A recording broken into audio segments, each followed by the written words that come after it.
Welcome to today's session. My days Edu now our time is now limited. Our time is now limited, and I'm sure now you guys are now in your preparatory mode. Make sure you are now gearing up for the exam. So please make sure every day make it count because my days at Asaro now are my showman's. So for audit and assurance, today I think it's our third session looking at revision. So for today's session, it's not going to be more focused on the papers. Of course, maybe if time allows, we might move to look at the papers. But I think I've sent a breakdown of what I want us to do today. So the first thing that we are going to talk about is why do people fail? Because a lot of people fail audit and assurance, not really because they have not read the notes, not really because maybe they did not have a good teacher. So for audit and assurance, you don't pass simply because you have been taught by one of the best people or because you have read the whole syllabus.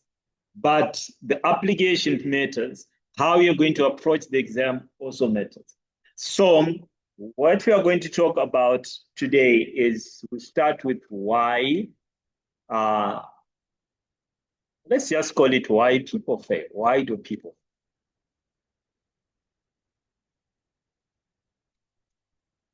Perfect. Then after going through the points that I'm going to talk about, we are going to also go through the examiner's report. Then we also hear the examiner's mind. What did the examiner have to say about audit and assurance? So the examiner's reports are very important, especially at this phase when you want to know how you apply especially about answer my questions. So the report will tell you how others have also responded. So you realize for the applied skills papers, seeing it in the examiner's report, which it's issued, of course, for now, I think the latest is for March, June. So the report, at least it will give us a guide on the errors so that we don't make the same errors. Then we'll conclude with, I'll give you a study plan for the remaining 2 weeks. It's up to you to follow that plan, or if you have another plan for yourself, that would be good. But I will also share with you my study plan for the 2 weeks. What I suggest you can do to improve. Maybe if you were on 48%, what you can do to push to 60%. If you're on 55%, what you can do to push to 70%. If you're already on 70, what can you do to push to a scholarship level? So remember, from 75%, for those that are writing 2 ahead, there's a scholarship. For those who haven't checked, please do check your emails. So if you get 75% or above ahead, there is a scholarship. Which one is the next exams? But think ahead, that applies if you're writing 2 or more. So that's something that you can also aim for. That's something that can actually motivate you as well. But mind you, you don't just get the 75% but then F8 is not like that. So is any other applied skills level exam. So why do people fail? So I've compiled a couple of reasons why people fail. The reasons why people fail mainly is lack of exam technique. Lack of exam technique. So exam technique, if I'm talking about lacking exam technique, what exactly does it cover? So having the exam technique, just a moment.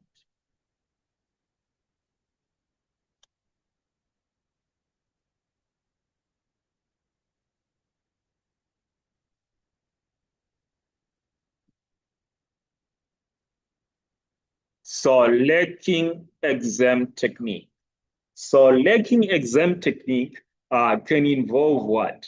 Writing too little.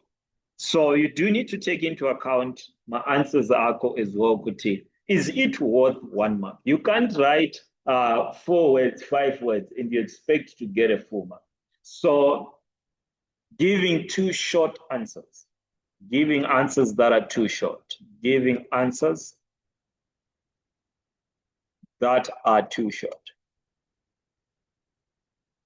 So what can be your guide? At least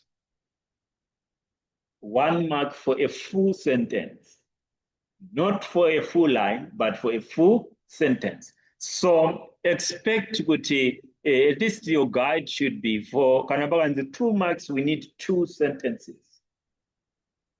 So, and a sentence would be something like 1 line, or it could be a line and a half, not too much. So 1 line to a line and a half. So for a full mark, but of course your page will be divided into 2. So it means a full sentence, your page is divided into 2. It means we are looking at something like 2 lines or 3 lines, 2 to 3 lines. That would be for a mark.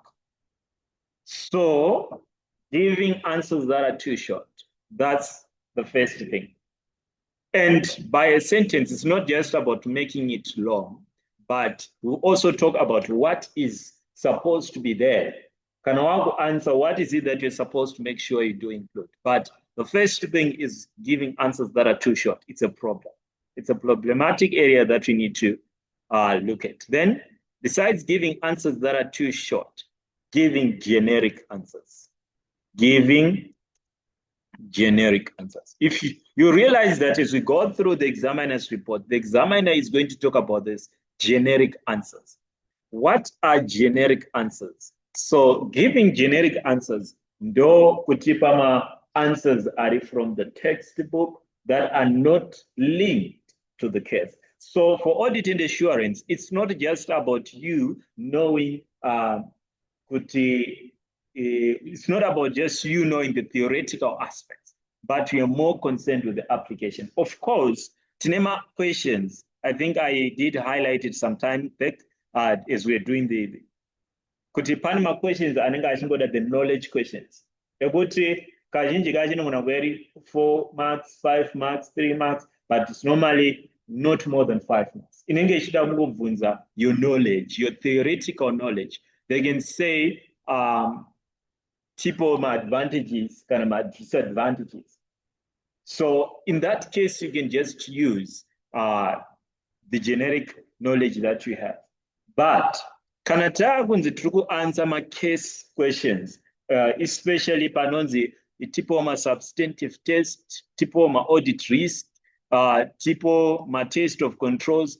Those questions do not need generic answers. They want answers that are linked to the scenario. So what are these generic answers? These are answers which are not linked to the scenario. So you just give the answers. Substantive test to prove the existence of PPE. To prove the existence, perform a walkthrough test. About PPE. So it's not about just you knowing about testing PPE, to know when I got a walkthrough test, to know when I got the paperwork, you put it on ratio is rise and obligations. No, you have to first of all understand is there anything that is linking with the procedure that I'm giving? So the first thing is understand. We can read the question, go to the case, figure out from the case, what can we then say should be the answer? So the answer is not from your head, but from the case. You use the knowledge in your head to apply what is in the case to come up with an answer. Then, besides giving generic answers, also, if possible, do give short headings. So answering in a disorganized manner. It's another reason for failure. So providing your answers in a disorganized manner. So it's wise if you can give a heading first, a small heading, then you explain below whatever you're explaining. So a heading is for presentation purposes. It will make your work a bit more organized. So providing the answers in a disorganized manner, that's another reason for failure. Giving answers in a disorganized manner.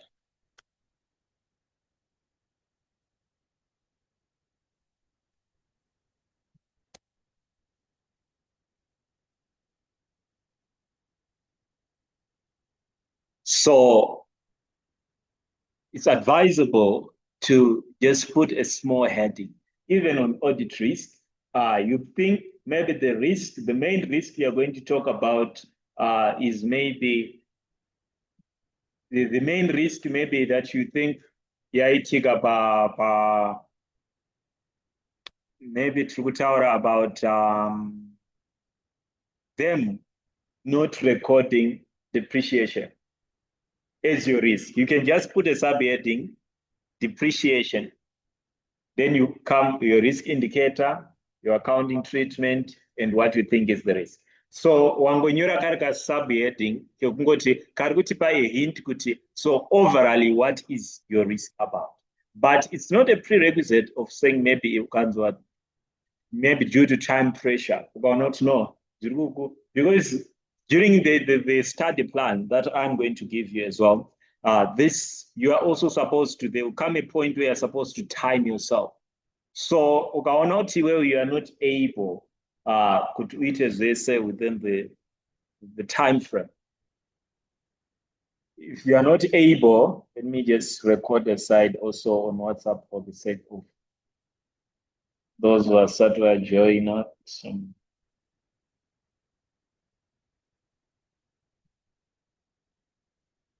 Okay, so those, yes, sorry for starting late the recording. So we are looking at why do people fail this subject? Because if you check, it is one of the subjects that is the lowest pass rates. So, and I'm sure up to now, if you have gone through the module, it's not a very difficult subject theoretically. So today we want to attack the angle. Why is it then that people do fail? So the first issue is giving answers that are too short. The other issue is giving answers that are too generic. So if the answers are too generic, they are not linked to the scenario. Then also giving answers in a disorganized manner. So preferably if you can just put a small heading. Maybe you want to talk about the risk of inventory being, maybe the risk of inventory being overstated. So you can just put a small heading, overstatement of inventory. And then you start your risk indicator, your accounting treatment, and what you think is the risk. So that heading is just giving us a hint of what are you going to talk about. So I was now on the point that we are going to time ourselves before the exam. So that's where you build your exam technique during the period when you practice under time conditions. So maybe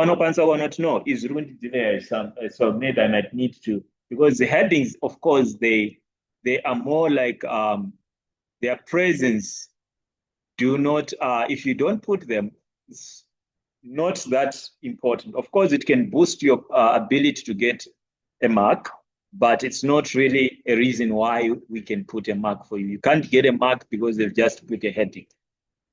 But adding the heading will boost your chances for getting high marks. Then another key issue is going into the exam without enough preparation. So failure to prepare, not practicing past exam questions, not practicing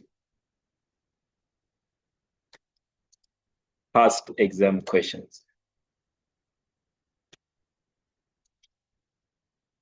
Please take note, I did not say not doing the exam kit. Those two are different. Yes, the exam kit is good, but start with the past exam questions. If you have exhausted them, yes, you can then go to the kit. But don't prioritize the exam kit over the past exams. So use the past exam questions which are available on your CBE practice platform. If you have attempted all of the past exam questions on the CBE practice platform, there is no harm in even repeating them for the second time. So those are the exam style questions. And you can actually, they mimic the real exam. So focusing on all these other past exam questions is good, provided you have done the CB practice platform past exam questions and you know them. But don't focus more on the kit and less on the CB practice platform. That would be bad. So, and as you practice the past exam questions, the issue is not memorizing the answers, but is understanding because as you answer the question, you cannot check my answers. So understand the technique of answering the questions, because it's less likely that you get the same question. You will not get question yakafanana exactly name your, but what you answer, you get is the concept of how you answer the questions. Of course, you get questions that are related, not that are identical. So as you do the questions, you don't need to cram all the answers, but be able to pick how the answers are being constructed and also pick from your work what is the difference. So what is it that you might not be doing right? So you then combine that with what I'm telling you right now. So not practicing past exam questions is a key issue. So as you practice the questions, there are key areas you must focus on, which are audit risk, internal controls,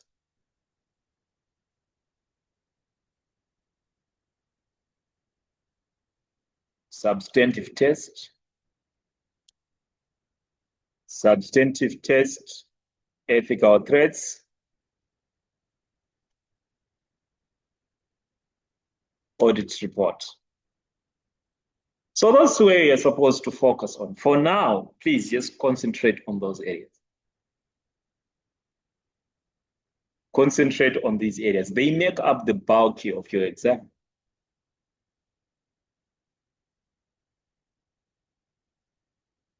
So if you read the notes alone without practicing, not doing past exam questions, it will guarantee you 50% and below. So the maximum you can get from just bookish knowledge is 50%. That's the maximum from just the bookish knowledge without the practice. So it means you are in danger, because 50%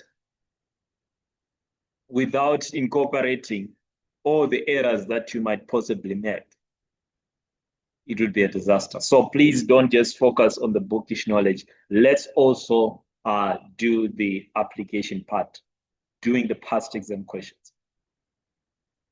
Then another reason why people fail, they don't understand audit risk and business risk. There are two things you need to separate those two. If the question says, find audit risk, don't give business risk. So at this level, at Satita, we have business risk. It's also to audit risk. But it's worth knowing the difference so that you can tell, no, yeah, business risk. Kana question yatichaga audit risk, don't end up giving business risk. So what is business risk? I'm sure audit risk by now you know. What is business risk?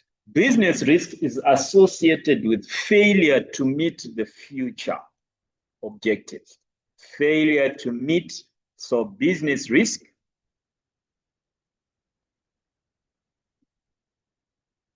looks at the failure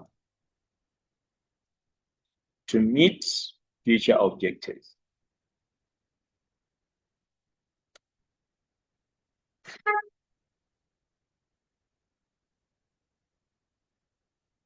So the moment you're out there's a risk that the company will make losses. Kana wakutaura zvichazoitika, that one is no longer audit risk. Audit risk is focusing on the financial statements, historical information, risk of the financial statement, not the future. The moment we are now talking about the risk of failure to meet the future objectives, risk of failure to pay employees in the future, risk of, as long as it's now talking about the future, then that is now part of business risk. It's just the audit risk is pertaining to the risk in the financial statements. What we have recorded, what is the possible errors and misstatements in what has been recorded. So as you're giving your audit risk, don't end up talking about the risk of failing to meet future objectives. That would be now part of the business risk.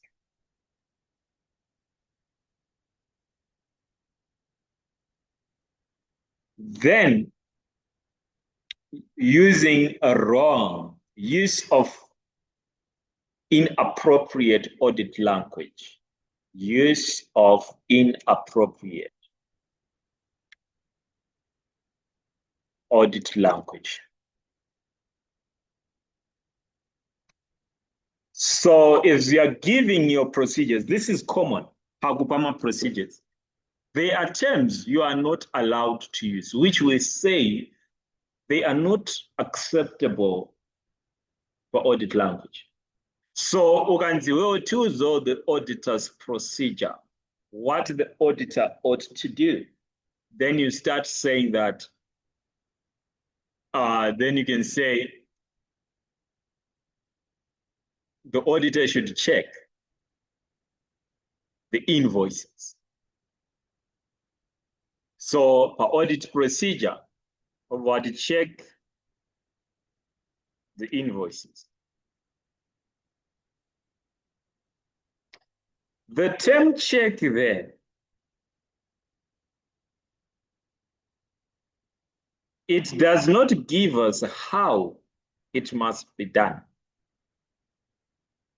So they say it's too vague. It does not tell us what should be done exactly. It's not recognized as a procedure. So avoid from procedures, avoid check, I told you. And it's very easy, and use check. So you start practicing it now. You should also my questions are the moment you gradually practice it, it's not gonna just click in your mind with no, this one has been. But if you don't practice, it's very easy to end up saying the auditor should check. Check is actually not acceptable. It's not a recognized audit procedure. So we can say check is not a recognized audit procedure. So sometimes unongonyora zvakanaka but uzongonyora kuti check wakuchekero.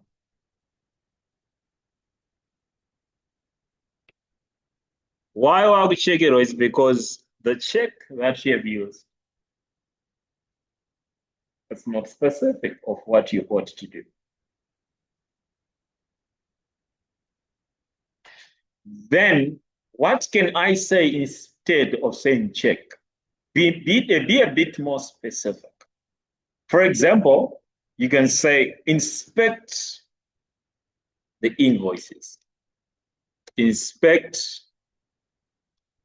the invoices and agree the amounts to the ledger to confirm accuracy. So now that's a procedure. If you just say check,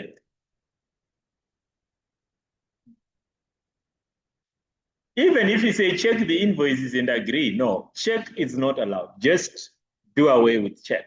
Our procedure said. And then let's proceed. So the first one,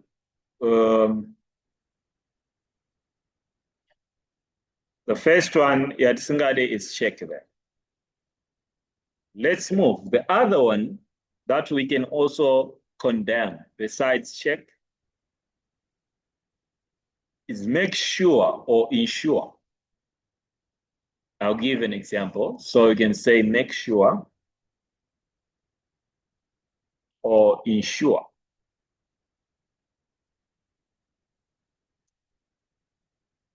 So make sure or ensure, those ones again are not appropriate.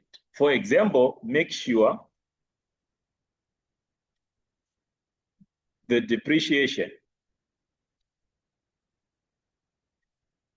has been calculated and it's correct. So you're giving a procedure, then you say the auditor should make sure the depreciation is calculated and is correct. Making sure is not an audit action. It's not an audit procedure. So making sure is not part of the procedures. So instead of saying make sure, we can then say recalculate the depreciation. So recalculation is a procedure. Recalculate the depreciation to verify that it is accurate.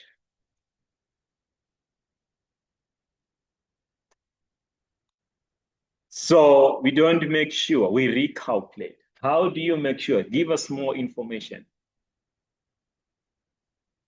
The procedure, recalculate. The procedure, inspect. That's what we want to see.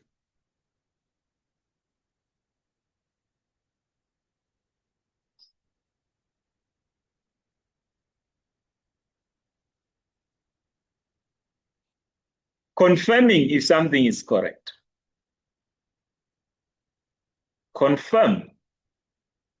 Of course, confirm, you can use the term confirm, but you don't say confirm if, for example, confirm if the receivables are correct. Confirm if the receivables are correct. It's incomplete.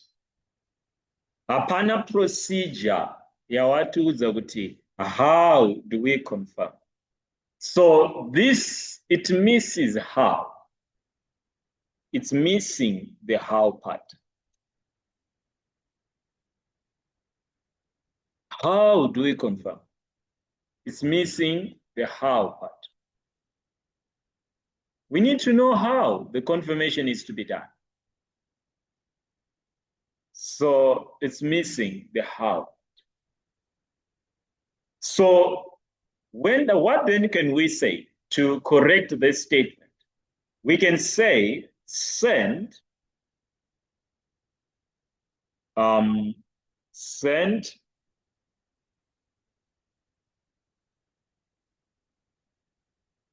this send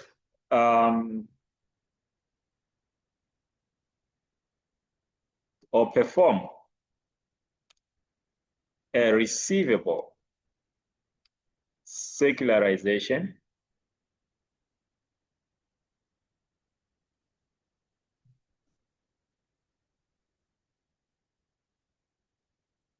to confirm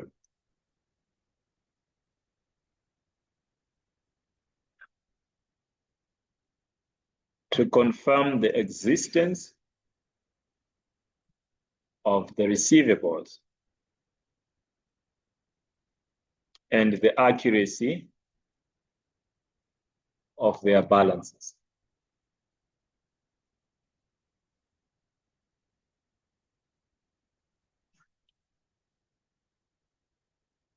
So you have highlighted how do we want to confirm? We want to confirm by carrying out a receivable secularization. That's the procedure, sending the secularization letters to receive.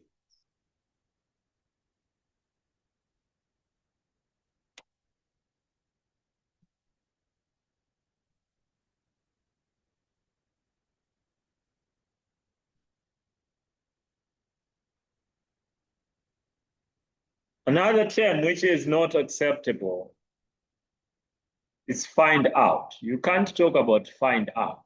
Tell us more. Find out. Because you can tell someone to find out, but for audit purposes, the auditor, you can't say to the auditor, find out. It's not an audit term.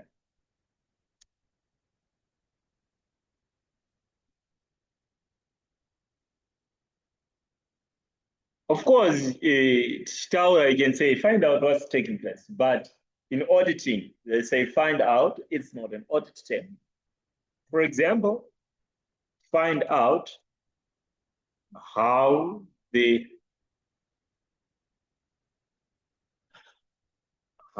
calculated. Find out how they calculated the warrant provisions. Find out how they calculated the warrant provisions. So you're not explaining more, Kuti, how should we find out? So again, avoid the use of the terms such as find out. What can we say? Instead of saying find out, tell us where are we going to get that information? So we can say review the calculation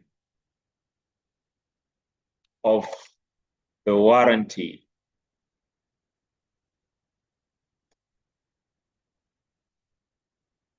Review the calculation of the warranty provision.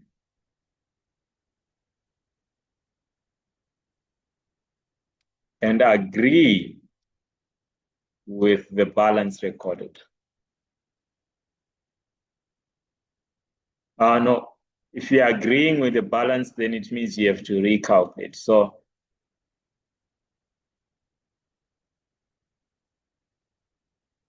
you can say, and confirm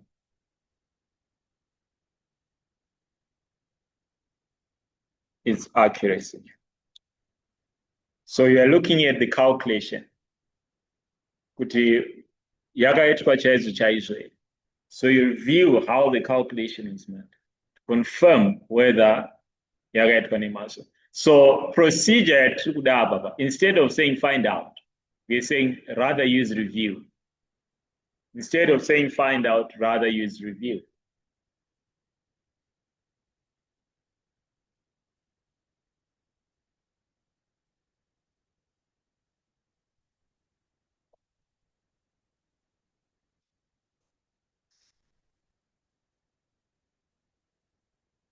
Then verify, if not used with something else. Let's just say if I'm going to verify. Verify alone, it's not audit language. So verify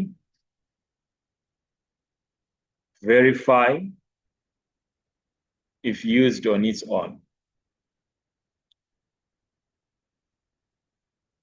So as you're answering, you can't just say, for example, verify the cost of PPE. How?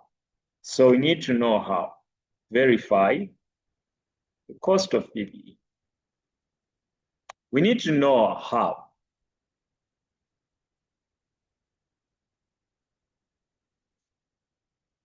So rather we can say, inspect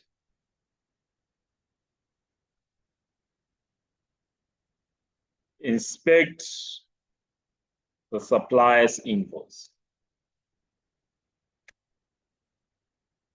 Inspect the supplier's invoice and agree the amount. So inspect the supplier's invoices and agree the amount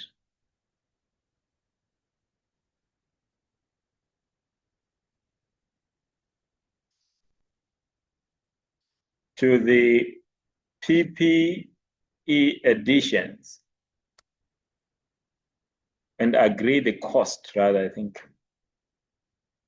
Agree the cost to the asset register. Agree the cost to the asset register.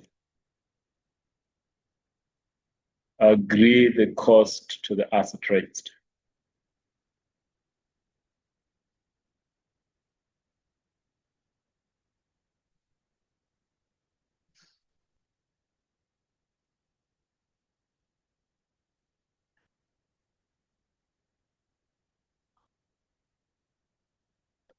What else can the key?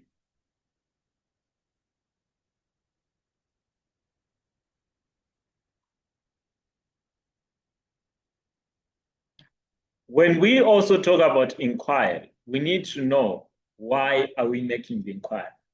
So we don't just say discuss with the management or inquire from the management about something. We need to know why.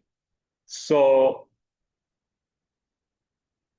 when making inquiries, it must be clear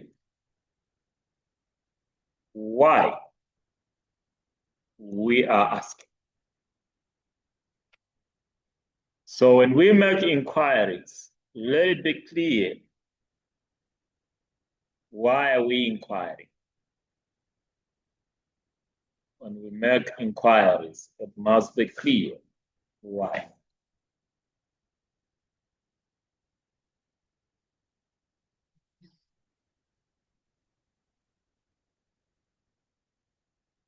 So you can say, for example,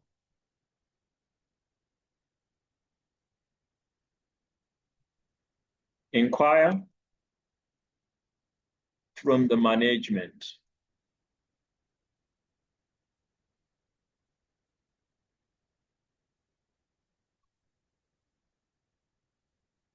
The rationale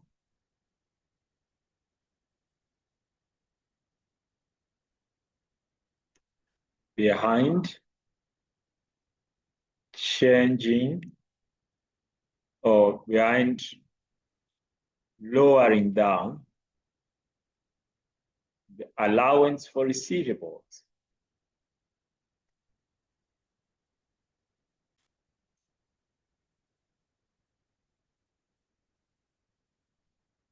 And agree if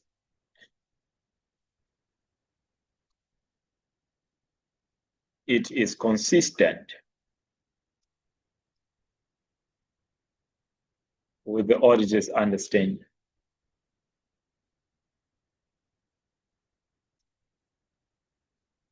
So we need to know, after asking, what is the purpose? You want to hear from them what is the reason behind changing the allowance. Then confirm zero ako iwe. Saotise kuti zvavari kutaura izvi, does it make sense?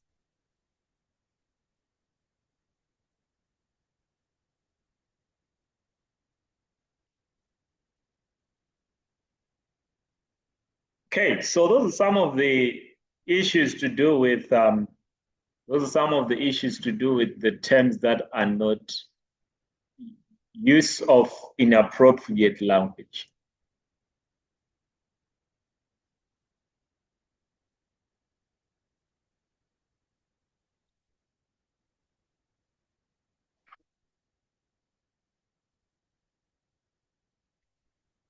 So the use of appropriate audit language.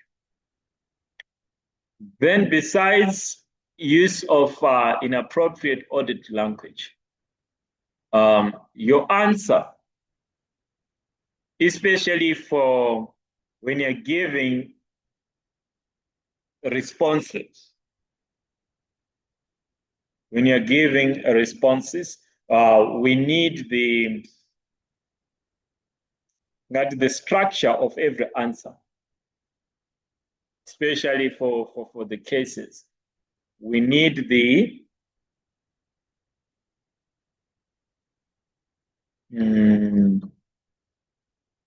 can we use we can say we need the action, especially for, let's say, for my responses or procedures.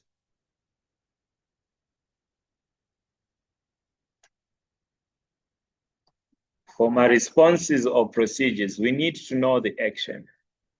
Chi chiri kufanira kuitwa na-auditor. So we need to know the action. Besides knowing the action, we need to know where it is applied and why. So what must be done? That is the action.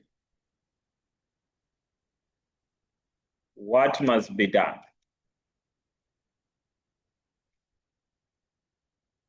What must be done? Where? And why? So where is the source document?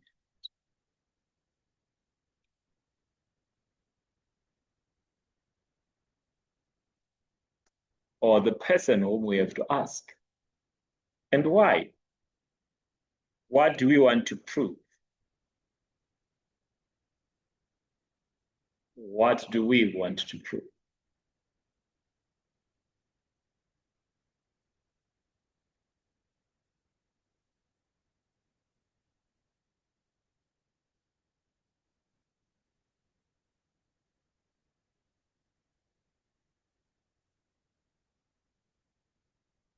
The other issue, a failure to manage time. So the other issue is just failure to manage time. Time management, child. That's another contributory factor for most people. One guy just zero. But exam unopera achiri section A. So time management is a skill that you manage, you learn gradually as you practice.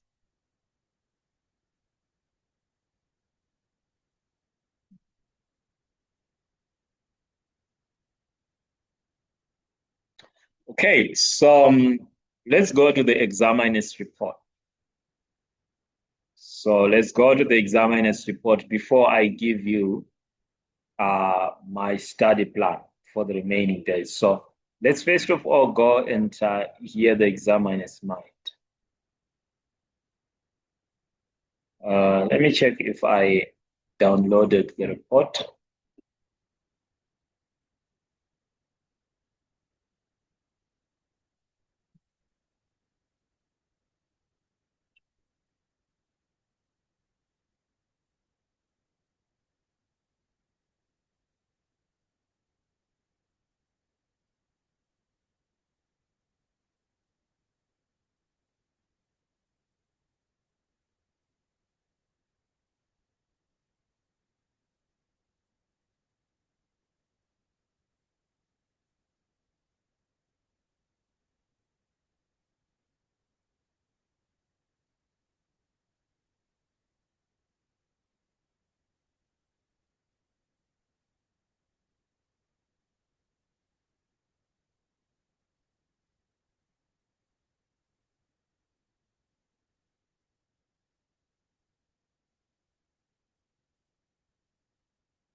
So I think this is the recent, which has been published.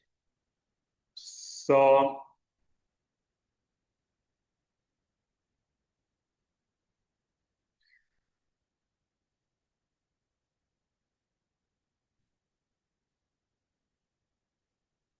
the audit and assurance exam is offered in a computer-based environment, which we know. The model of delivery for the CBE means that candidates do not always receive the same set of questions. So I'm sure by now you know that you can be in the same exam, but my questions are more going to receive akasiyana now. So unoona unobuda muexam taura kuti question number one inge yakaoma but vanhu vavatoshamisika question number one ikota. So normally they can have, I think, about 2, if not 3 questions, question papers, and circulator. So in the same exam session, yes, you can get 2, 3 people with the same the same question, or you can have one manual. So in this report, we are going to be looking at the observations, the strength and the weaknesses in candidates' performance, and to offer constructive advice for further candidates. What I'm more interested in is not really on the strengths. Of course, we can use the strengths, we can build from the strengths of others. But what we are more worried about is their weaknesses. That is what we want to avoid. We want to make sure we don't make the same errors that others made. It would be a pity kuti tifoire titoziva kuti mumwe akazviita izvi akafoira, then we repeat the same thing. So the reason of why we need to go through the report is to understand our other colleagues vakanyora kumashure what is it that they did wrong, so that we don't repeat the same.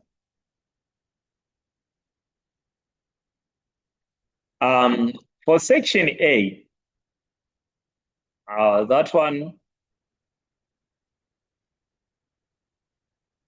I don't want to talk about that a lot now.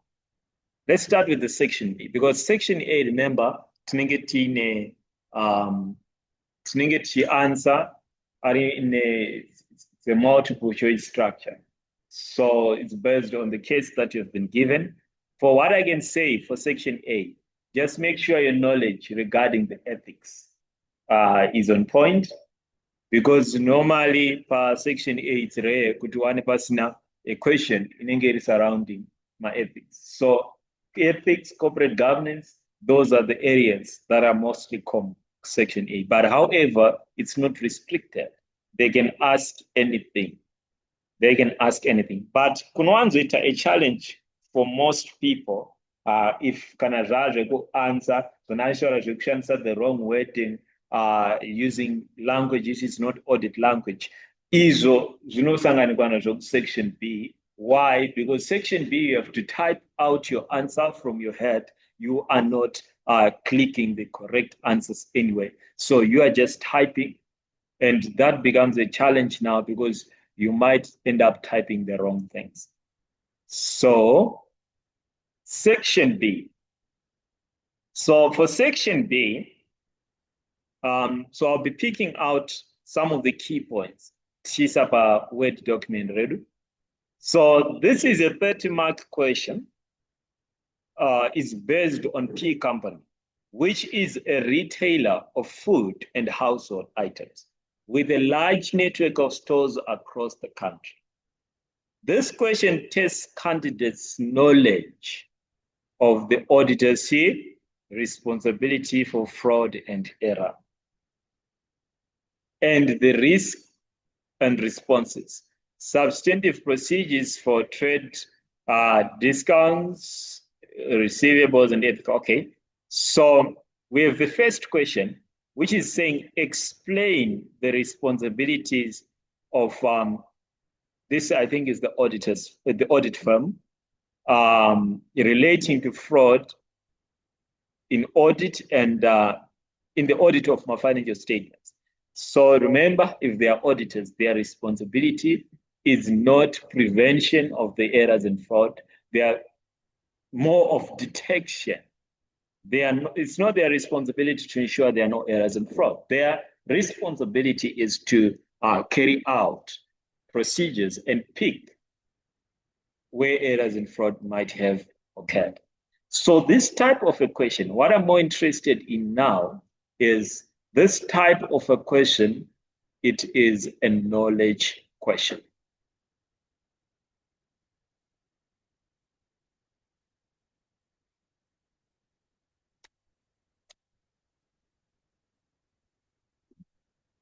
So the first question is a knowledge question. And knowledge question, you don't need to read the case. So that one is a knowledge question.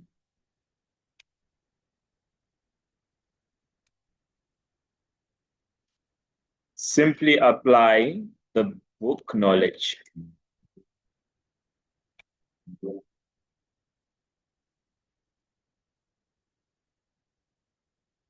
It is normally accompanied by a standard. It is normally accompanied by an audit standard. So they'll stay to go to the standard, read or not.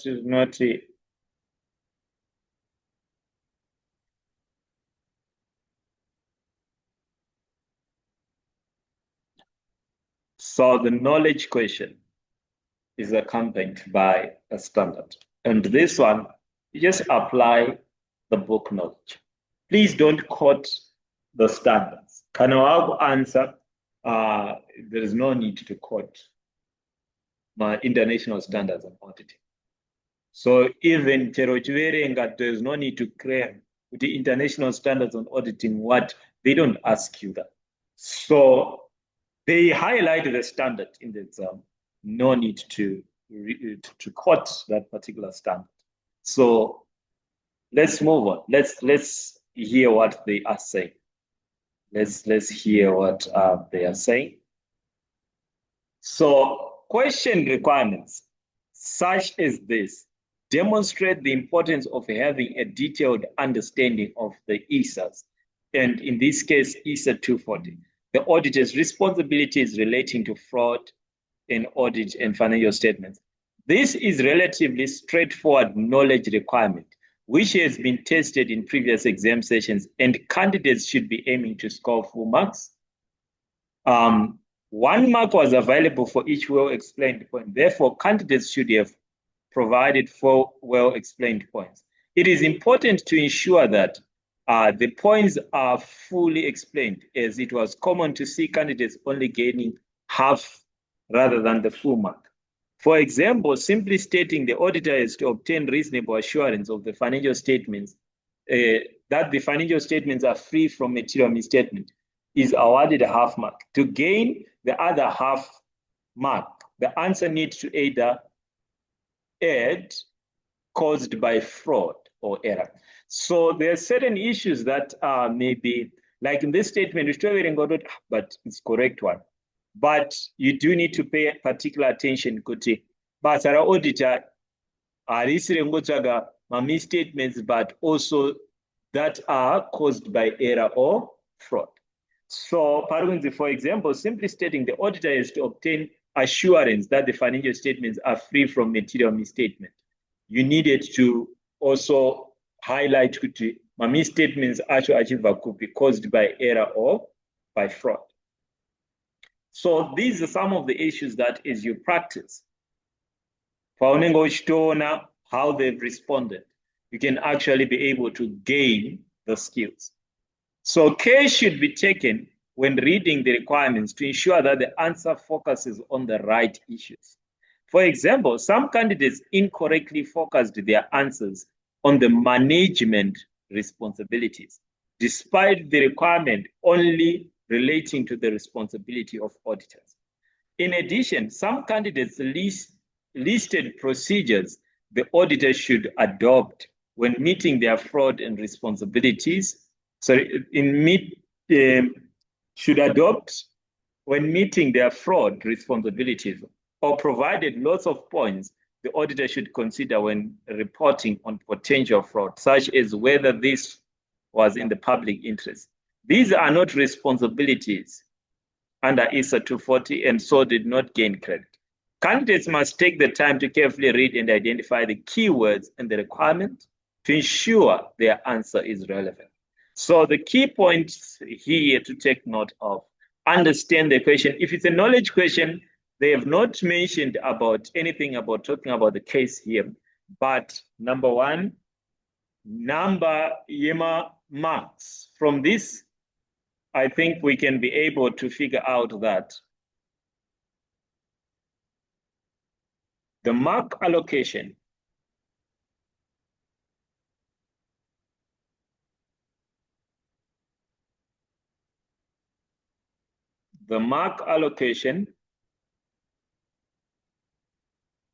determines the number of points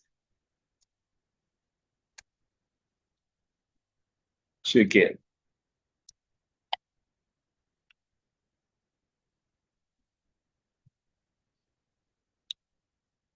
Stick to the guideline.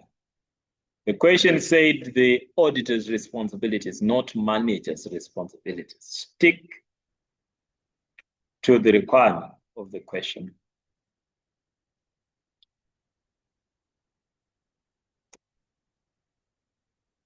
Okay, let's continue with the report.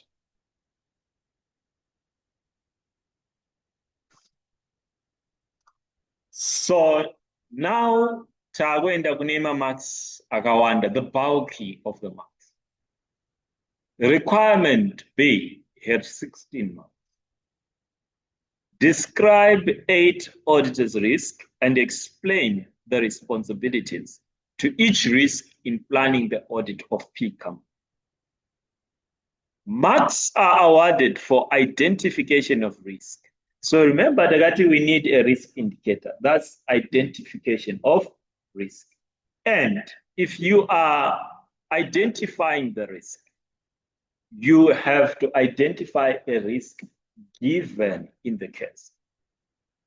Then you explain the risk.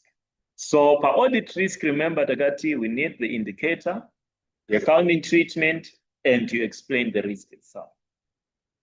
So doing that gives you high chances of getting the full mark.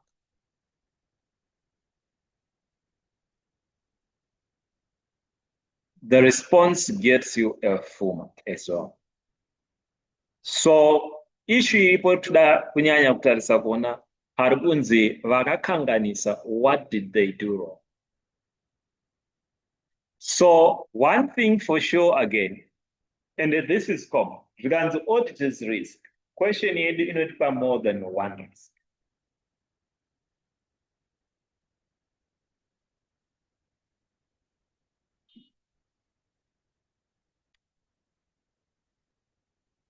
By the way, these areas are another audit risk.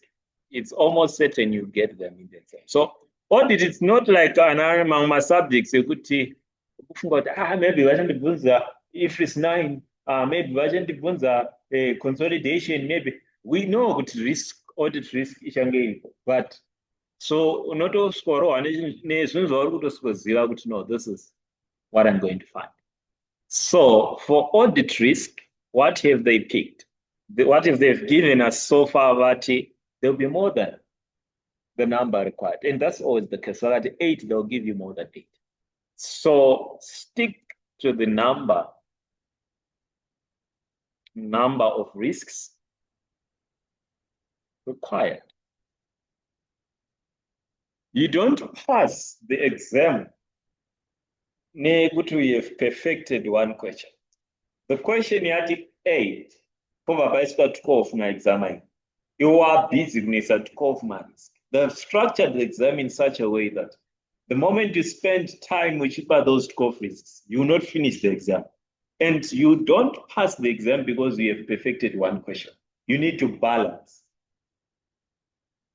It's better you write, just tell yourself, make sure for every question, wabuda wanyurasa. It's better kuti tizoti ndasiya ndanyora zvishoma but watomboita something chawanyora than kusiya questions are blank. So you don't pass because you've perfected one question. Because every question, there are skills that they're testing you. So please all the questions you have to attempt. You know that as a manager time, one of the reasons is that trying to perfect only one question, where you end up giving more than the points required. We'll talk about the time management skills that you can adopt. But for now, please take note. Canadians 8, let's stick to 8.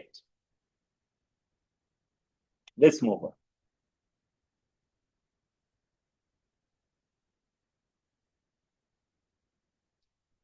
So the scenario will typically contain more than the number of risks required. So it is important that candidates plan their time carefully and only attempt to the least required number of points. The first step is to identify the factors which give the risk. That's the risk indicator. I think we talked about this. The factors which give rise to the risk, that is the risk indicator. This information can be found in the scenario. So the risk indicator is scenario based. So the first thing is to pick a risk indicator, which is, we take those one from the scenario. So the risk indicator, we get it from the scenario.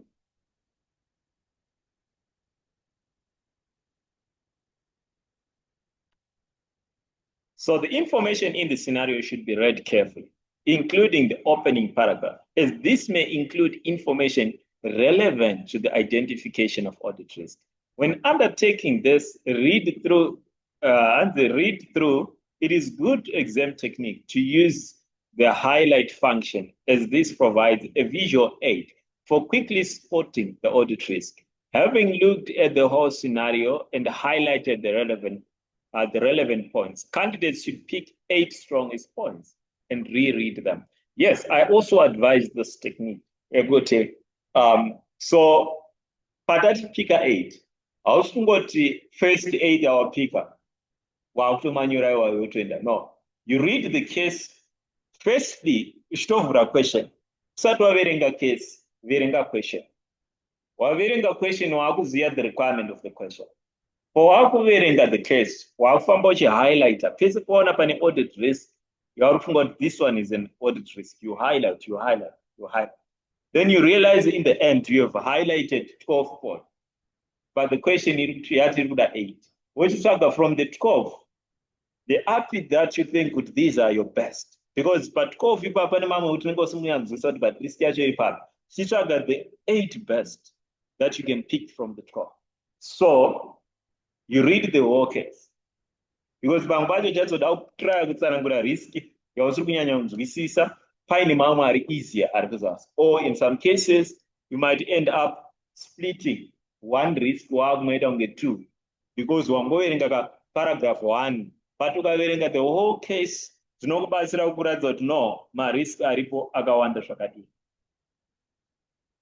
So let's move on.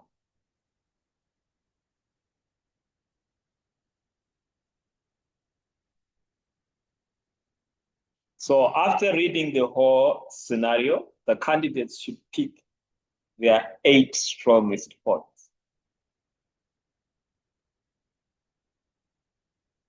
After reading through the scenario, they should pick their 8 strongest points. Candidates often use the copy and paste function when drafting answers for the identification of the risk. However, care should be taken to ensure that the risk is actually identified. If you are to use the copy and paste, where do you use the copy and paste? Maybe copy the risk indicator. They can copy and paste the risk indicator. But as you copy and paste, it's important to pick pani indicator, not just copying everything, just copy where your indicator is. So, however, care should be taken to ensure that the risk has been identified. Simply stating a fact from the scenario is not always the same as identifying those. So that's why accounting treatment, because the issue is not just picking a risk indicator. So identifying a risk is not just picking a risk indicator. You do need to give us more information regarding that risk indicator. What does the accounting treatment say? Things such as that. They can help to build the risk indicator. they can help to identify the risk. Then, financial accounting knowledge is also important, as audit risk will often focus on the accounting treatment. So remember, regarding the procedure, you identify the risk, you give us the accounting treatment. So they are confirming that here. But the accounting treatment is important. So financial accounting knowledge is also important, as audit risk will often focus on the accounting treatment used in the financial statements. In P company, accounting issues which give rise to audit risk include those relating to inventory valuation, PPE, bonus issue of shares, and a strong knowledge of relevant accounting standard is required to adequately explain the audit risk and provide relevant auditor's response.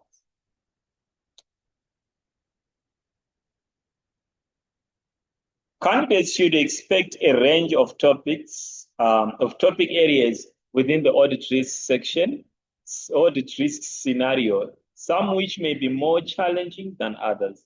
In this session, it was pleasing to see that candidates were able to confidently identify a good cross-section of the risks. However, there was a significant minority of candidates who incorrectly identified as an audit risk that the internal audit department only visits stores every 24 hours. This is not a risk that the auditor ought to be concerned about. So this one was case specific. It was relating to that case here in that exam setting. Having identified the risk factor, the next step is to explain the risk. To do this, candidates need to state, I think in this one is a paragraph worth flagging. Or let's pick from this paragraph, Word document read, what you should be careful on them. Having identified the risk factor, the next step is to explain the risk. To do this, candidates need to state the specific area of the financial statements impacted. That's the first step.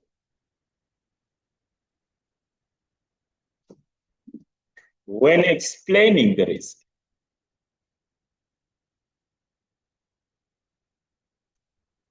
highlight the specific area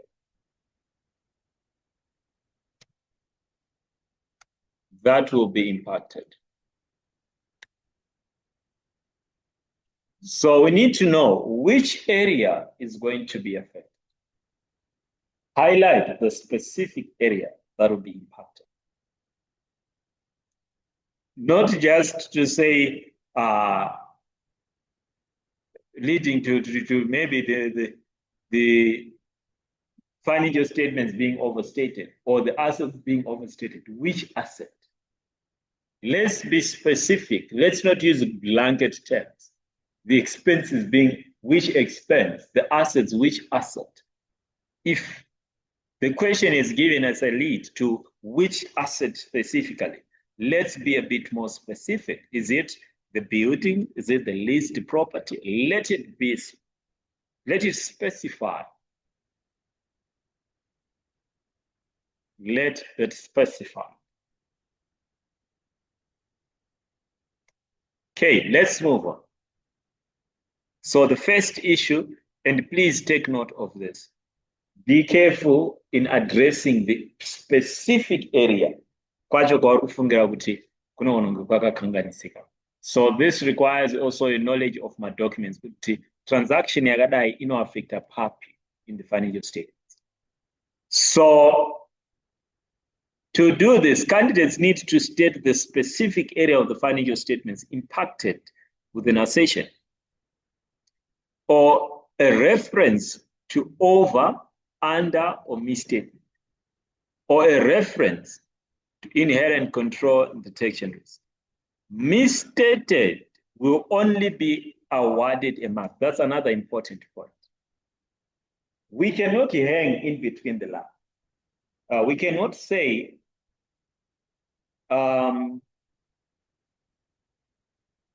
we cannot have a case where we can say maybe the company, let's go to our Word document.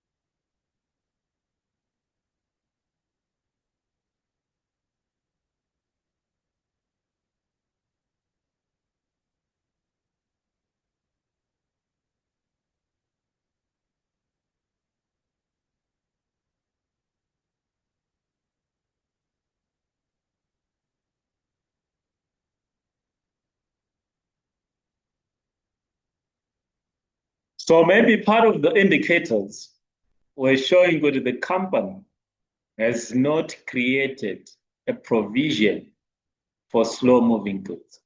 So the company has not created a provision for slow moving goods. Then you say there's a risk that inventory will be misstated. Party and Anchida is this one. There's a risk that inventory will be misstated. Then your answer will be wrong. You get a 0. Simply because of the word misstated.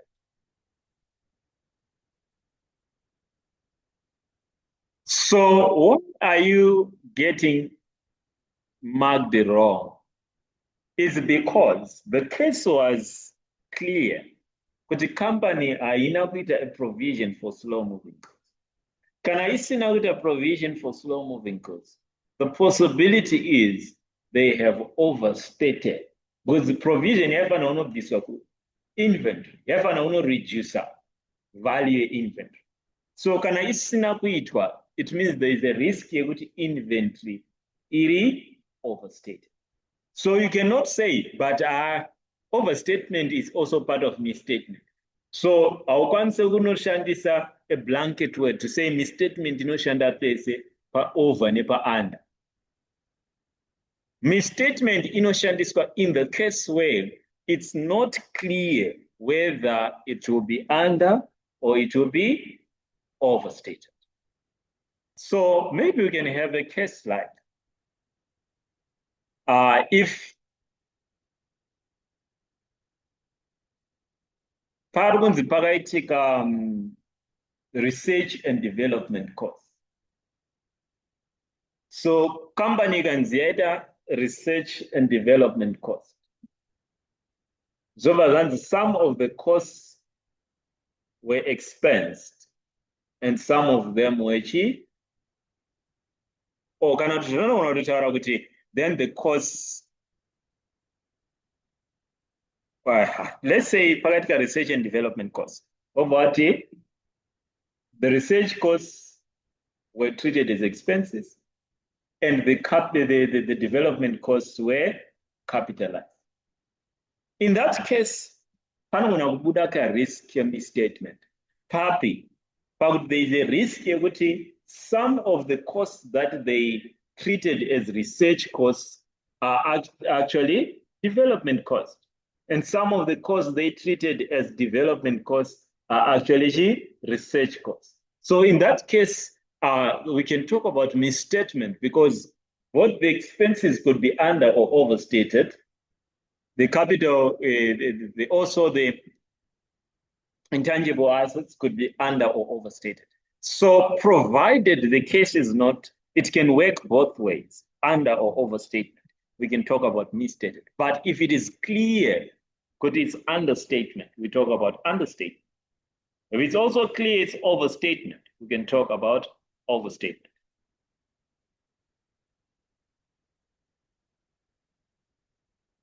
Just a moment, I need to make a phone call.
Down, baby.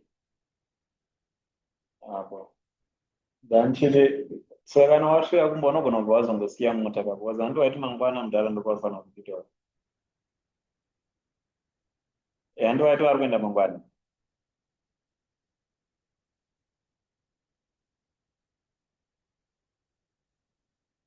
asi kana pakadaro zifana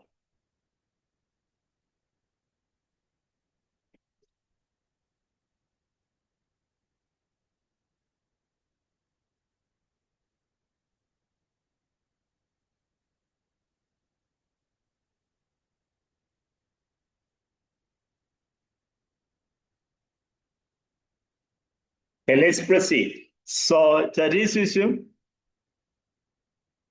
misstatement is used kana kuri kuti it's not clear.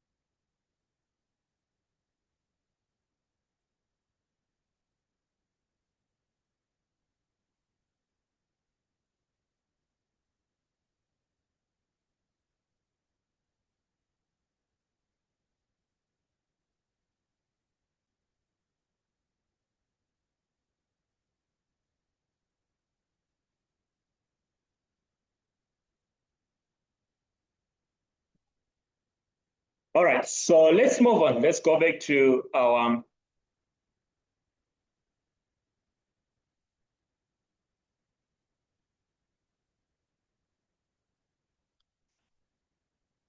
and the misstated will only be awarded if it is clear the balance could either be over or understated.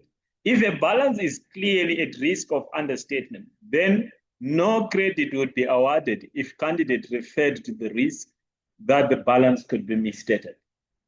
Candidates cannot hedge their bets by providing both options. The explanation of the risk must also clearly state the specific area of the financial statements impacted. I think we have talked about that. For example, in respect of the issue relating to loss on disposal, only noting that non-current assets could be overstated would not be awarded a credit. An appropriate explanation in this instance would be the property, plant, and equipment could be overstated. So don't just use the blanket word Rengoti, non-current assets would be affected. Let's specify which non-current asset.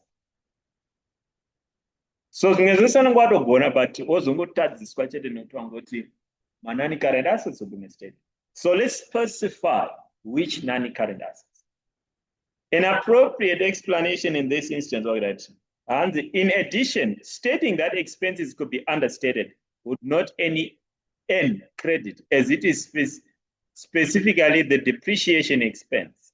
So I think I had mentioned that, but let's specify the area that would be impacted. In addition, some risk explanations were inappropriate. For example, the risk relating to reliance on internal audit. Few candidates correctly explained that there was a detection risk if the work is undertaken by internal audit was irrelevant or poorly performed. Also, for the risk relating to the upgrading, I think that was case specific. I want some things that are a bit general there. For risk relating to inventory, for the risk relating to bonus, I think that was specific to the case. Having identified and explained the risk, all right.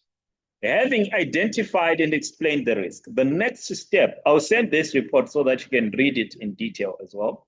And you can actually have these, download this, because before the exam, part of my study plan, you are supposed to at least go through 3 examiners reports before you get into the exam. So having identified and explained the risk, the next step is to provide the appropriate response. Responses must be practical within the context of the scenario. So a response ngaiaddress a risk yawataura.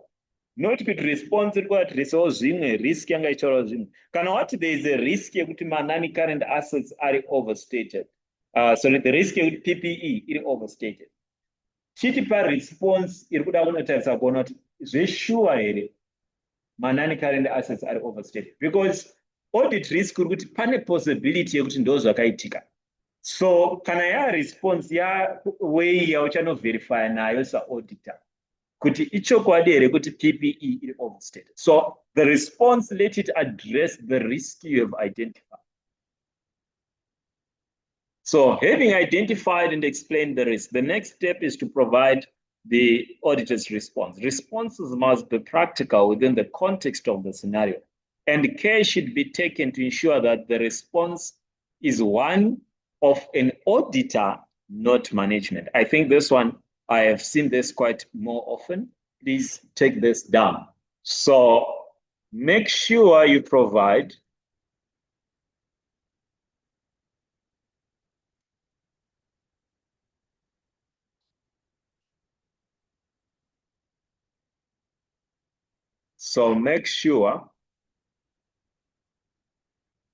the response address what the auditor should do, not what the manager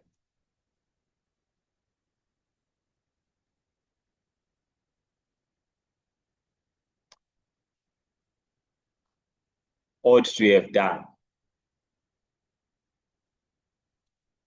So we are looking at auditor oita sei ari kufunga kuti apa kakanganisira. Let's not talk about the managers should have recorded, the managers. The response is talking about auditor oita sei to get more evidence, not what the management has to do. So the response must be directed to the auditor, not the management. Let's move on.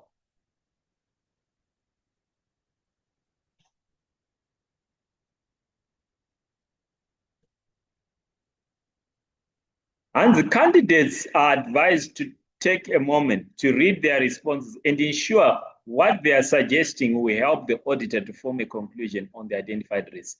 In this session, some candidates struggled to produce a valid auditor's response for the risk relating to loss on disposal. Candidates focused on whether the asset disposed had been removed from the non-current asset register rather than whether the loss was as a result of inappropriate depreciation policy.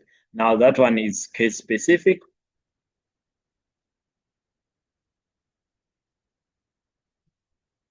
So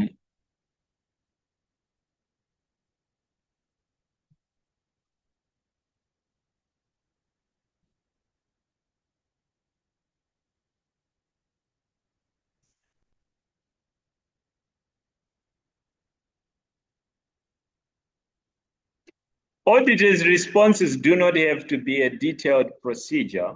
Rather, it is an approach the auditor will take. So, kana uchipa auditor's response, there is no need to confirm which particular assertion. It's just telling us what the auditor should do. So the procedure, of course, it's not maybe penalized with say was a Torah assertion, but the procedure and the substantive test is that the procedure is not detailed. Haina need which assertion are you confirming?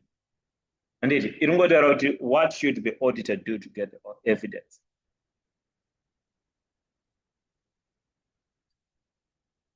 So please take care to ensure that the approach suggested actually addresses the risk identified and contains sufficient detail. A response of discuss with the management will not gain any credit, as candidates need to be very clear what they are asking the management about. So I think tamboti taure nyaya inquiry. Tati isusu kungoti inquire, it doesn't give you the mark.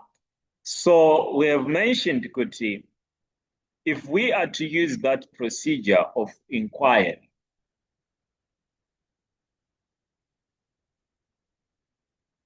When making inquiries, it must be clear why are we asking. Inquire from the management, the rationale behind. They're not saying discuss with the management doesn't give you the money. No, it does. But why are you discussing? We need to know. And you can't repeat the procedure over and over and over. It depends the 8 responses, ASMR response, discuss with the management. You can use it, let's just give it a maximum of 2 times, provided it's necessary. And so discussion with the management is ideal in cases where pane majudgmental issues. Pekuti zvinhu izvi zvinotoda chibvunzo kune mamanagers. Kana zviri zvinhu zvotrigger and verify nemadocuments, there is no need yekunobvunza mamanagers.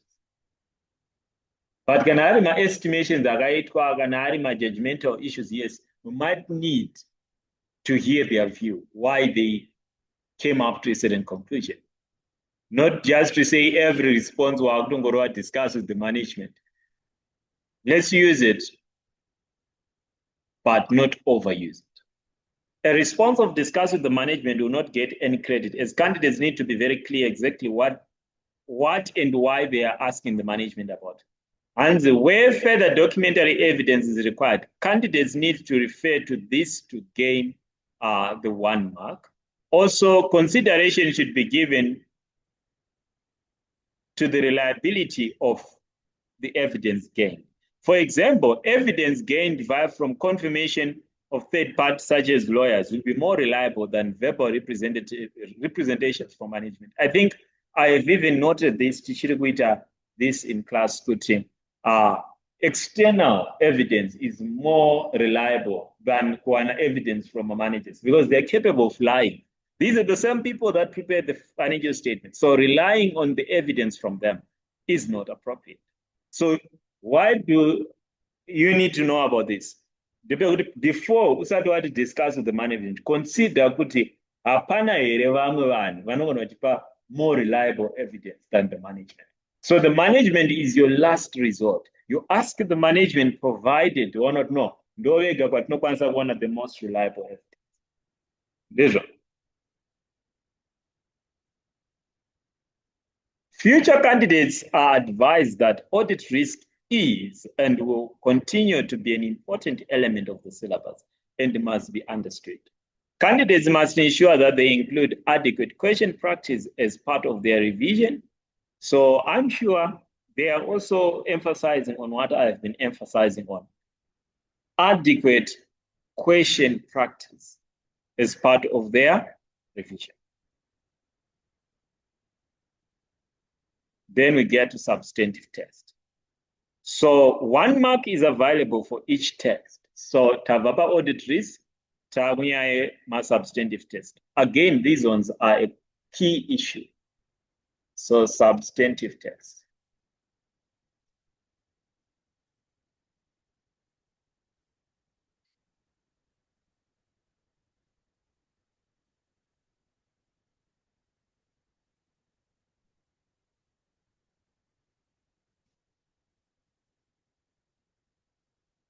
So we're going to cover the audit risk, substantive test, and the controls. Then we get to the study plan. Then we're done. 1 mark is available for each substantive test. So it's 5. You give 5 tests because each test gives you 1 mark. So 1 mark for each test. They will not say give us 5 substantive tests. They will just say people mark substantive tests, then offer 5 marks. 1 mark for each test. So there's 1 mark for each test. That's a point to take note of. And therefore, candidates should aim to produce 4 tests for this requirement. Then candidates should plan their time accordingly. Many candidates fail to score well in this type of requirement because their procedures are vague or too brief.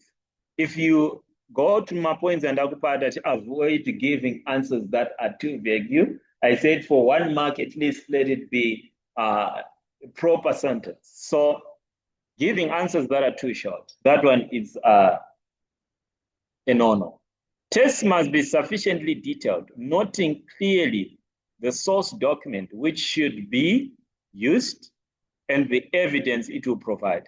So I've given you this data. You tell us the procedure, where that is the source document, why that's the evidence we want to get.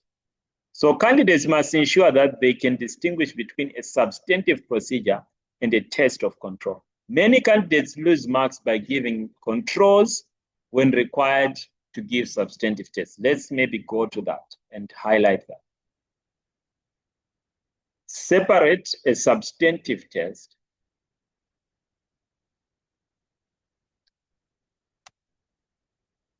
from a test of control. Third, what is the difference? Substantive test and a test of control.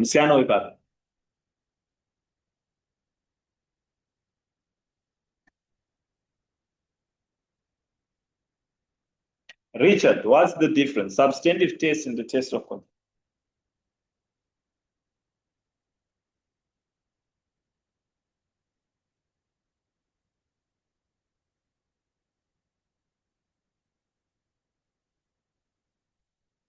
Denzel, what's the difference?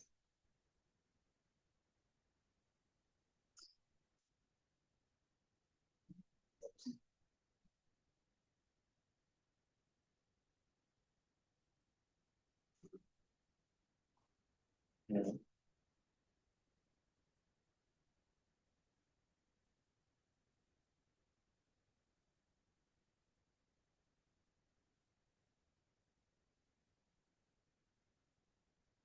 Yes, ndizvozvo only the way you brought it out. So substantive test iri kuadresa the balances akarekordwa. And then test of control iri kuadresa the system that is recorded. Kuti munhu arekodha wacho is it a qualified person? Kuona kuti pari kurekodwa, did any other person verify? So the system that is recorded, if you're testing the system, that's control. If you're testing the amount recorded, the balance, yes, that's a substantive test.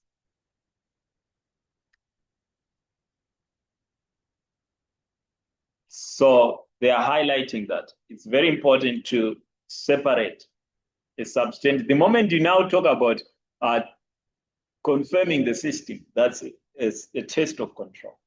So we should carry out a substantive test, which is addressing the balance. When tackling a substantive procedure question on an unfamiliar balance, it is important to consider first principles. It is the balance. Is the balance an asset or liability? Is the accounting treatment governed by a standard? A receivable will be due to be received post year end, and therefore this can be tested. The discount is from a supplier and it is determined by the volume of goods purchased in a year and is presumably based on the percentage of formula. Therefore, the discount should be recalculated and the volume of purchases within the suppliers agreed to the purchasing list. Having taken this first principle approach, an appropriate number of substantive procedures passed through can be generated. Okay, the issue is first, we start the system, how does it work? My standards, even my books here, which books are affected. Carrying out the test, it becomes easy if you understand, apart from example, a discount, which knows your discount, can I trade discount, can I discount received, in fact, it would be one of my suppliers.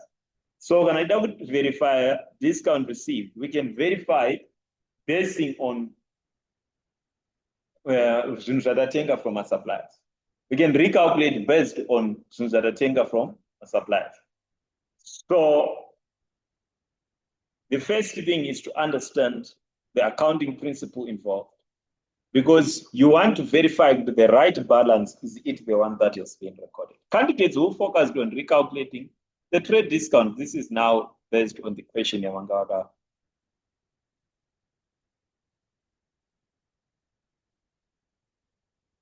Okay, when generating substantive procedures, it is important to ensure that the tests have sufficient details and are clear.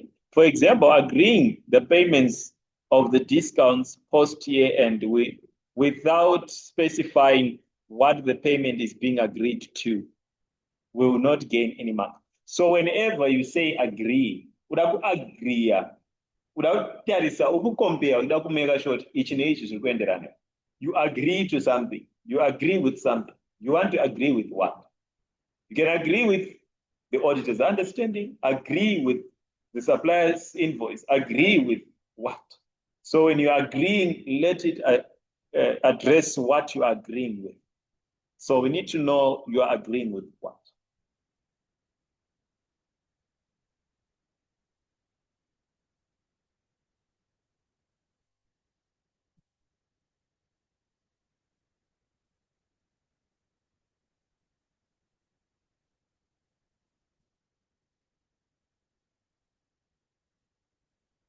Okay, so I think now let's go to a question on controls. So disadvantages and advantages. That one is just a knowledge question.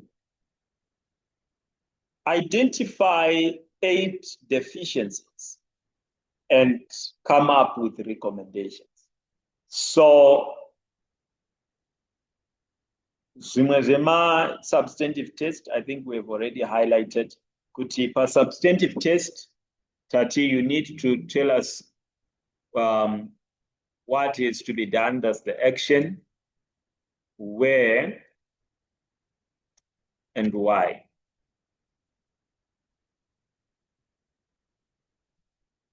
So let's move to controls.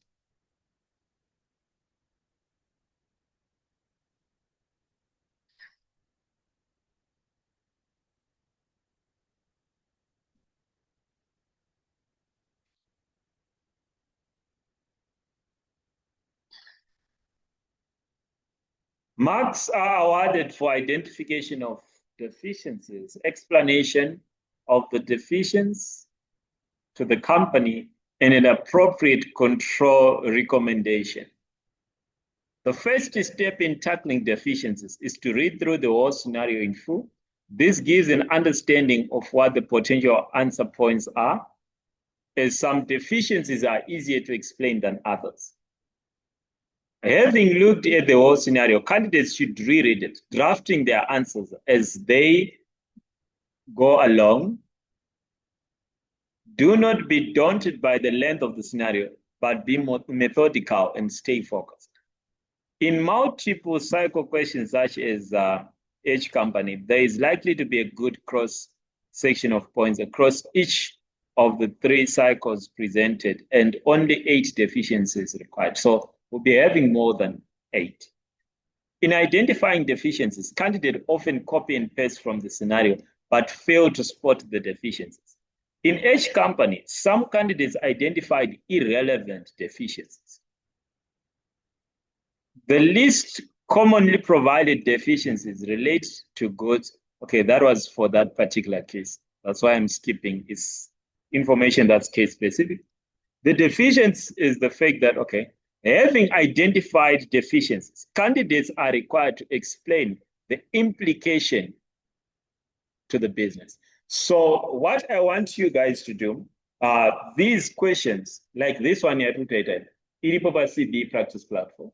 So answer the question, then you read the examiner's report. At least some of these points which are case specific. Okay, what is the examiner saying? So having identified the deficiencies, candidates are required to explain the implication to the business. So this point is a very important one. It's not about just telling us why it is a deficiency, but it's not just about giving us a deficiency. We need to know what is the impact in the financial statement for every weakness or deficiency.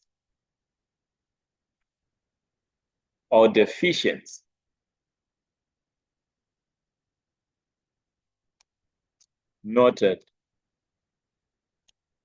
It is important to highlight why it is a deficiency.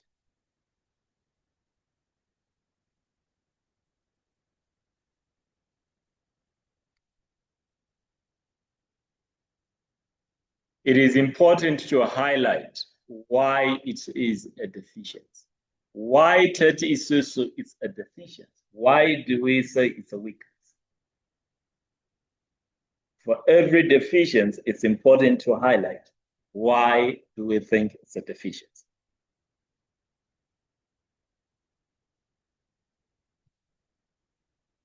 And then besides that, let's go. So you don't just give us a deficiency. Toda kuziva kuti inozonokanganisa chi in the financial statements. What is it going to affect? How is it going to affect the business? So having identified the candidates needs to talk about the implication to the business. The explanation needs to be specific to each deficiency, as it is not sufficient to state this will result in fraud or error, as all deficiencies can lead to fraud and error. A clear understanding of how the deficiency will affect or result in the fraud and error is needed. So, this will result in fraud and error. Tell us how it is going to result in fraud and error. Which area is going to be affected? How is it going to affect? Not just saying this will result in fraud and error. Tell us how is it going to affect the financial statement. So this can involve telling us the overstatement, the understatement is still allowed to talk about the under or overstatement. But this will then result in inventory being overstated.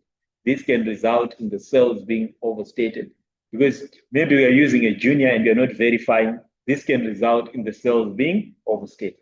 So tanotaura the impact in the financial statements.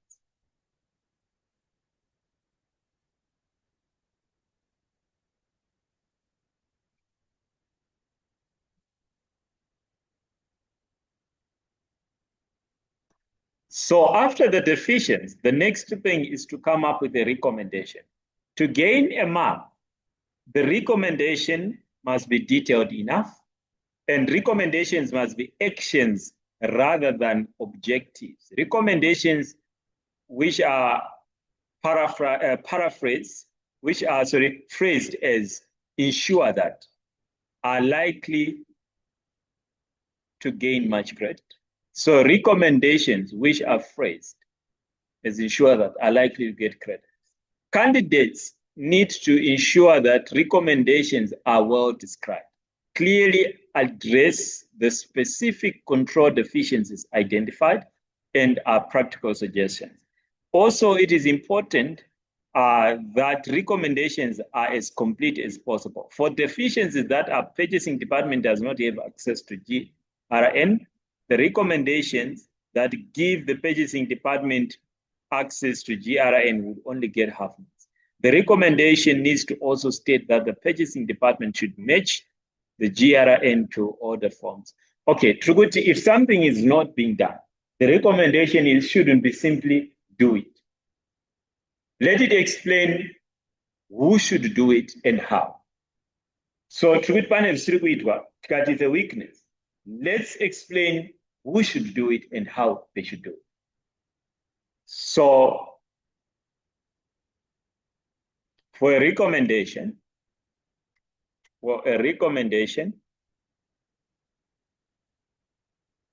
let it indicate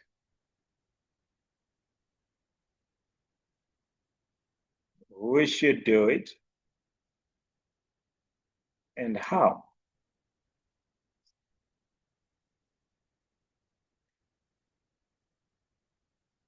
Should indicate who should do it and how.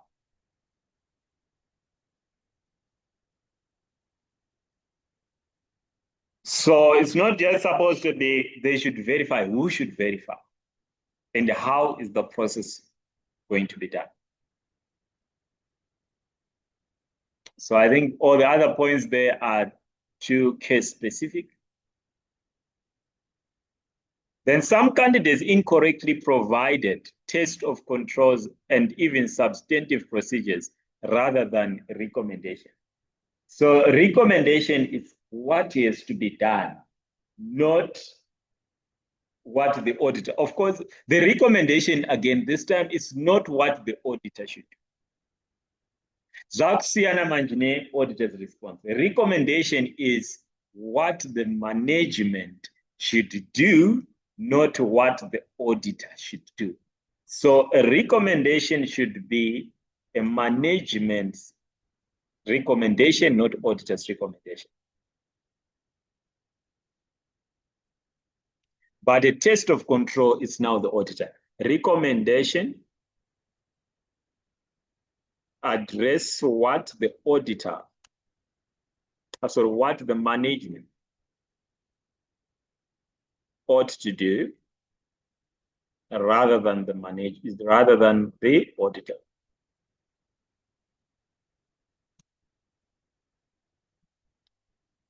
And the test of control is what the auditor ought to do to gain evidence that the control is working.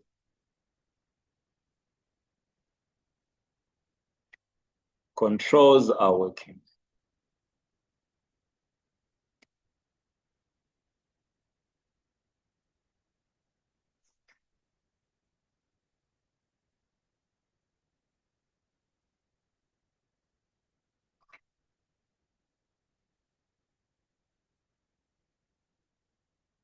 Okay, so start a plan. So for these 2 weeks remaining, I have done my part. And if you don't do your part as well, that's up to you. So for these few days remaining, you have to change your approach and make sure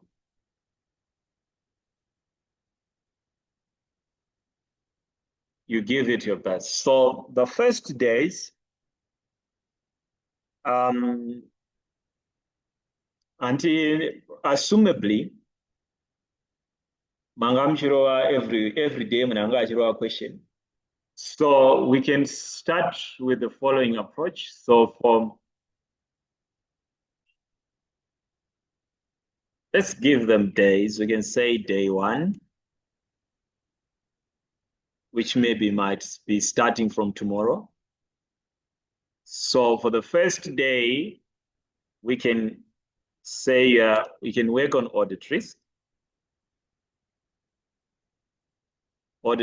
questions, at least 2 past exam questions. Just 2 past exam questions.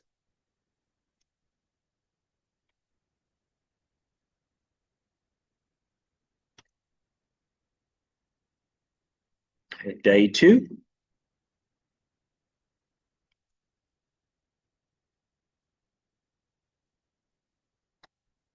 You work on internal controls, 2 past exam questions.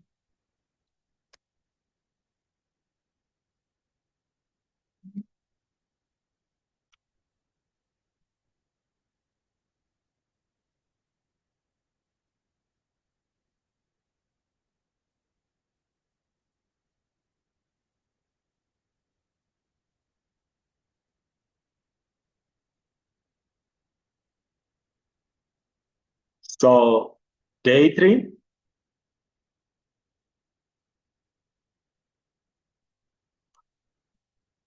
substantive test.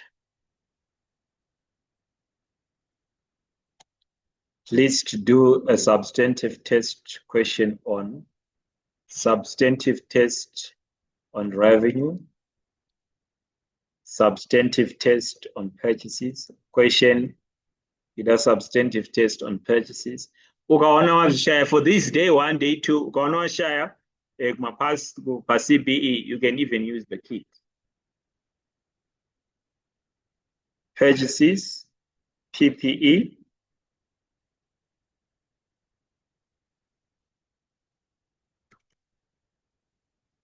PPE inventory, receivables,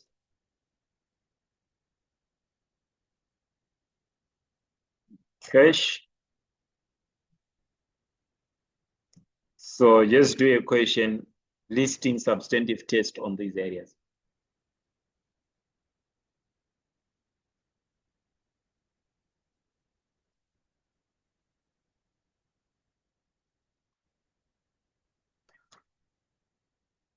Day 4. So this requires discipline. Day 4, practice ethics and safeguards.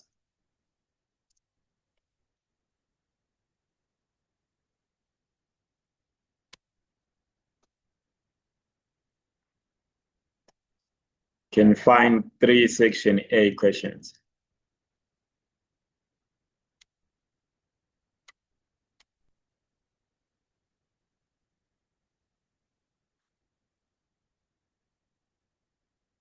Three or four section A questions.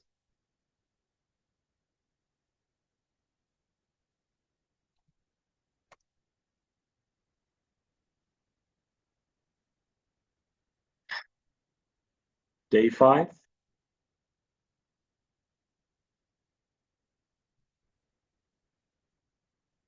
To work on auditor's report.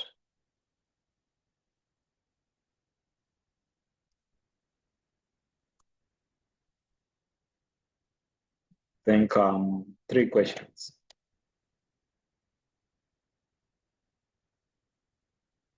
So you can work on auditor's report.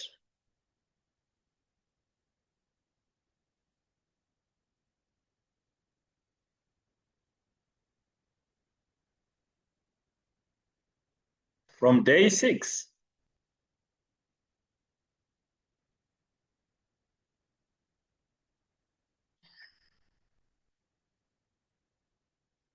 From day 6 now, you do full section B under timed conditions. Full section B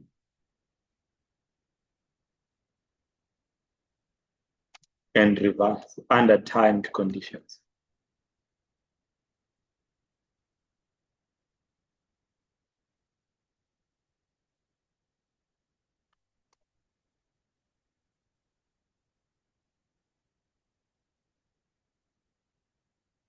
So we can just say that's or we can say maybe from the 6th day or up to, was 2 weeks is about 14 days.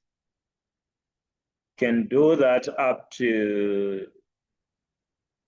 and just say from day 6 up to, not just section B, you can just say do the full exam under timed conditions.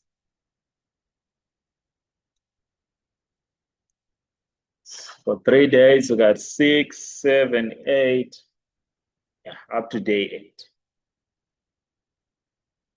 So we have full question paper, day 6, day 7, day 8. Then before panel, so far I think it's now available on the practice platform. There's the mock exam. Or before the mock exam, we can say day 9, go through examiner's reports. 3, just go through 3 examiner's reports.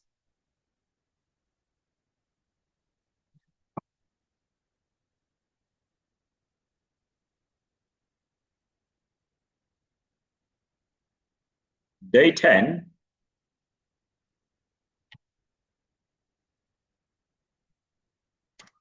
do the mock. Is your final, the mock exam, wakurita under, which needs to make sure you are now perfecting. You do the mock. Then from there, we go focus on the weakest area. So we're not so far after the mock. My audit risk wabo controls wabo. Just then from day 10, just focus on the remaining 4 days. From day 10 or from day 11, focus on your weak areas. So don't continue not know this area, and I'm going to just focus on the weak areas.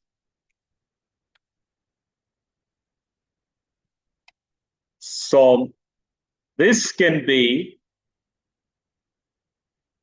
already part of your plan, or it can aid to your plan. But day before exam, I don't expect you to fill your mind firefighting. Day before exam, you just refresh, maybe you just go through the examiner's reports as well. Just reviewing the common errors so that but day before exam, especially varukunyora kana varukunyora mascat, usade kuti makuseni iwayo wauda kutanga kubata bhuku unopinda muexam exhausted. Give yourself rest before the exam so that at least you'll be able to generate meaningful answers.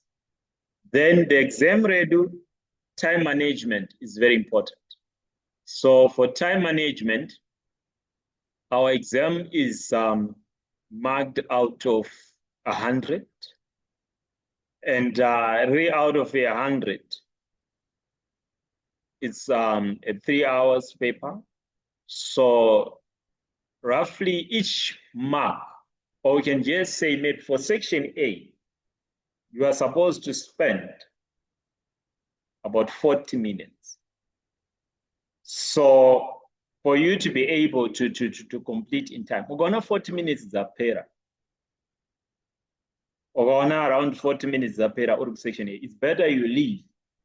And so time management not your question yeah, was to put roughly it's about 1.8 minutes per mark. Because if we say the exam is 3 hours times 60, that's 180 minutes. That's 180 minutes divided by 100 marks. So it's 1.8 minutes per mark. So ukaona question in 16 marks times 16, we're not about 28 minutes for reading and answering. So ukatona 28 minutes zako zakwana, move to the next. Chero uchiripa question 1-8 risks, 3, move to the next. Because you don't pass because you've perfected one question.